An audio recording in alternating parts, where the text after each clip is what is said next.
ang China Coast Guard nakipag-agawan ng baril sa Armed Forces of the Philippines natin at ang sundalo natin naputulan pa ng muntik o naputulan na ng daliri. So ito ang ating bibigyan ng reaction video, no. So nakakalungkot talaga, no, ang mga nangyayari sa ating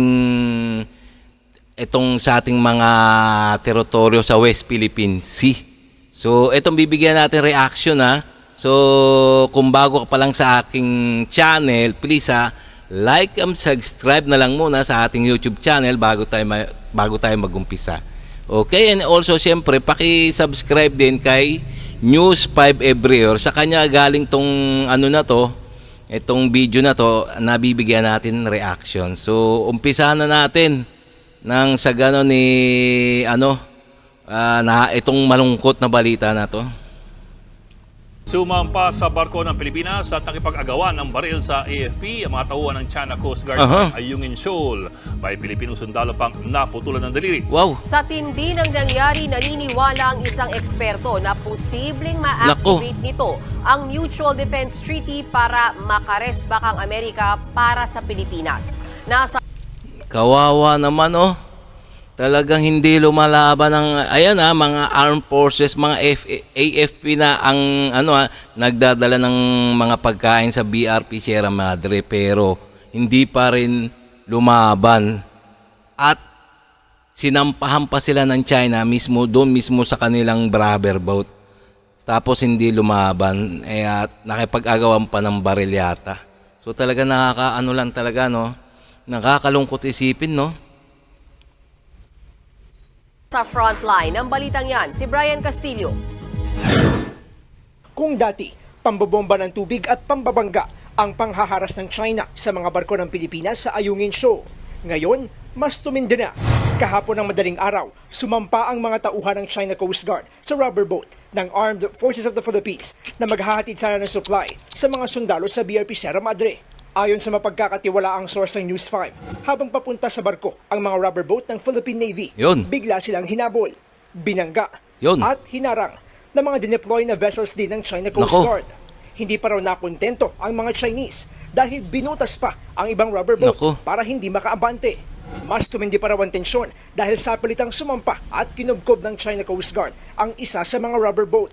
Sinubukan daw kumpiskahin ng mga Chinese ang bitbit na armas ng Naval Special Operations Group o NAVSOG na sakay ng rubber boat. Pero nakipag-agawa ng armas sa mga sundalo. Dito raw nasugatan at naputulan ng daliri ang isa sa mga sundalo. Bukod sa naputulan ng daliri, ilang sundalo pa ang nasugatan. Kinumpirma ng AFP. Tingnan nyo naman, talagang nakakalungkot na nakakabuisit na nakakagalit itong ginagawa ngayon ng China, no? Talagang sinampahan pa talagang malapitan na, hindi lang talagang lapit na lapit na talaga sumampa na mismo sa rubber boat ng Armed Forces of the Philippines, no, para agawin ang mga pagkain na ihahatid sana sa BRP Sierra Madre. Tsaka yung inaagaw din ng mga baril ng AFP. Tingnan nyo naman, walang ginawa kundi nakipag-agawan lang.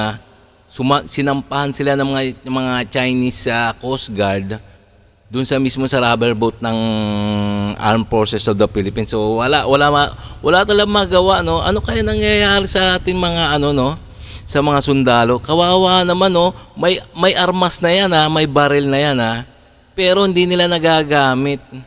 So ano kaya ito yung malaking katanungan, mga guys. So ito diretso pa natin.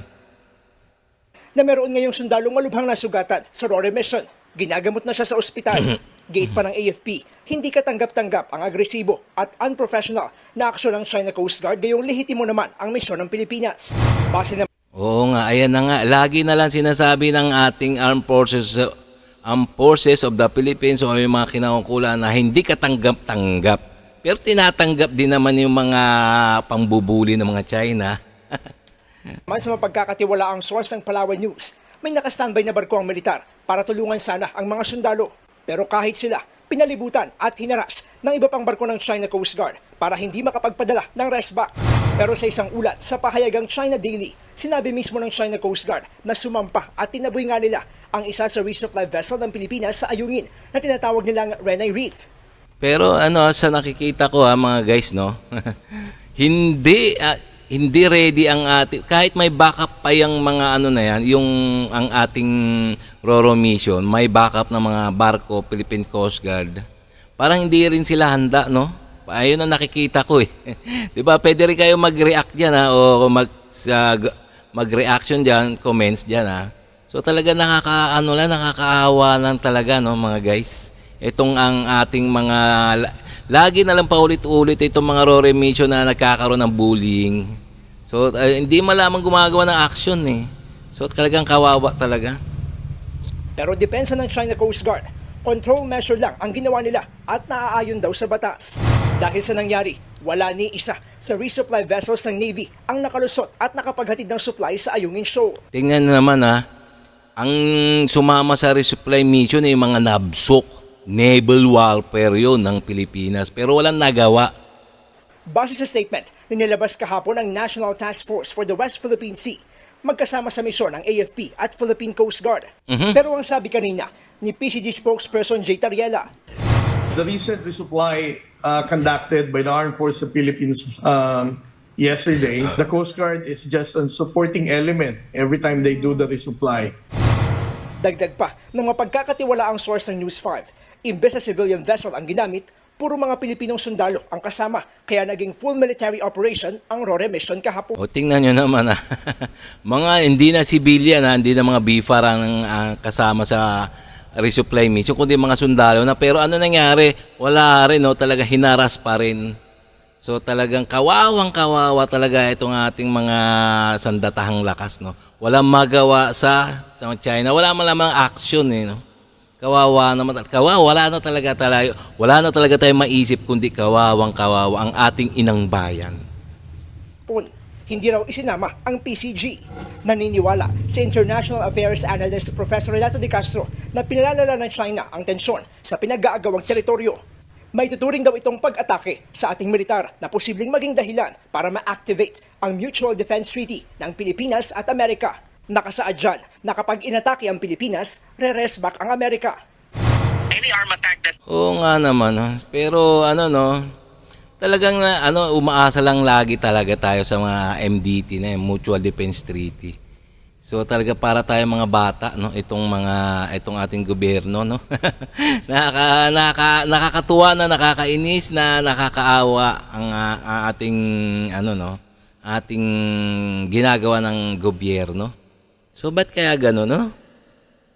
could trigger the Mutual Defense Treaty is not limited to kinetic action, meaning the use of force. It could be any actions that could cause damages to properties, injuries, and death to uniformed service personnel. Sabi naman ng security analyst na si Chester Cabalza, kung nagawang sumampa ng mga tauhan ng China Coast Guard sa barko ng Pilipinas, hindi malayong baka gawin din nila yan sa BRP Sierra Madre na nasa Ayungin Shoal na pasok sa exclusive economic zone ng Pilipinas. Kapag nag-board sila doon sa BRP Oo nga naman. Nagawa na ng mga Chinese, sumampa mismo sa vessel ng Armed Forces of the Philippines, ng AFP. Sinampahan na nila, walang magawa. Walang nagawa ang ating AFP, kundi nakipag-agawan lang, naputulan pa nga ng daliri So kayang-kaya din nilang sampahan ang BRP Sierra Madre, sigurado yan, di ba? So talagang kawawa na naman ang ating inang bayan. Sierra Madre, ibig sabihin gusto nilang sakupin ang teritoryo ng Pilipinas. Kapag nangyari yan, ibig sabihin kailangan na natin i-invoke yung Mutual Defense Treaty. Kahit walang armed attack, that is a direct occupation, a direct invasion. Para naman sa international studies expert na si Professor Romel Banlawi, hindi natin dapat gamitin ang Mutual Defense Treaty. Palalalain lang daw nito ang sigalot, lalo't mukhang hindi rin naman handa makipaggera, maging ang Amerika. Teka, may kumontra, yung ayun nga, hindi raw dapat i-invoke ang Mutual Defense Treaty. Sa lagay na yan, may mga nasasaktan na mga sundalo ng Pilipinas at lagi na lang nangaharas. Lagi na lang kawawa talaga, hindi pa rin may i-invoke MDT. So talagang ano no, wala na talagang magawa ang ating ano, ang ating mga kasundaluhan. Ewan natin kung bakit ganon, no? So talagang ano na lang, nakakasawa na talagang pakinggan ng mga balitang ganyan, nakakasawa na yung mga ganyan makita, ng mga ganyang balita na laging inaapi ang ating mga kababayan sundalo dyan sa West Philippines Sea tuwing magbibigay ng mga pagkain dyan sa BRP Sierra Madre. Makabubuti kung maghihinay-hinay ang Pilipinas ngayong umiinit ang hidwaan. The more we harden our position, the more China will harden also its reaction. Military solution is not a solution to territorial disputes. The only solution to territorial disputes is peaceful settlement. Settlement, may ipag-settlement ka naman sa mga Chekwa naman, puro mga pakitang tao lang. 'Di ba? Di rin naman nila sinusunod ang usapan nila, so wala rin talaga, no? Kung si dating Defense Secretary Orly Mercado naman ang tatanungin, hindi naman giyera ang kailangan. Pero dapat marunong tayong dumiskarte, gaya ng ginagawa ng China na pang-water cannon. Hindi bakbakan ng labanan din utakan, gitgitan. Bakit hindi rin tayo gumamit ng water cannon? Tama. Kasi No? pambomba natin yung tubig ng Pasig River para magkaroon sila ng katutak na infeksyon. Dagdag pa ni Mercado, alam naman ng mundo na Pilipinas ang nanalo sa arbitral ruling at walang legal na basihan ng China. Katunayan, nagpahayag na ng pagkondena sa China ang Amerika, Canada. Ayun lagi ang ginigit ng Pilipinas na sila inanalo sa arbitral ruling, ganito. So ayun pinanghahawakan nila ng Pilipinas. Pero wala rin naman yun kung hindi naman sila gumagawa ng mga action para tumigil ang mga Chekwa, wala rin yun, wala rin mangyayari sa arbitral ruling, no. Sa palagay ko ganun na. So pwede rin kayo mag-comments diyan, mga guys.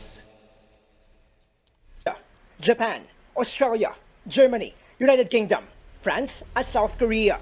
Bagamat nauna ng iginiit, Ayan nagkondena rin ng mga iba't ibang bansa sa ginawa ng mga Chekwa na to, no, sa ating mga mga AFP personnel kinondena rin.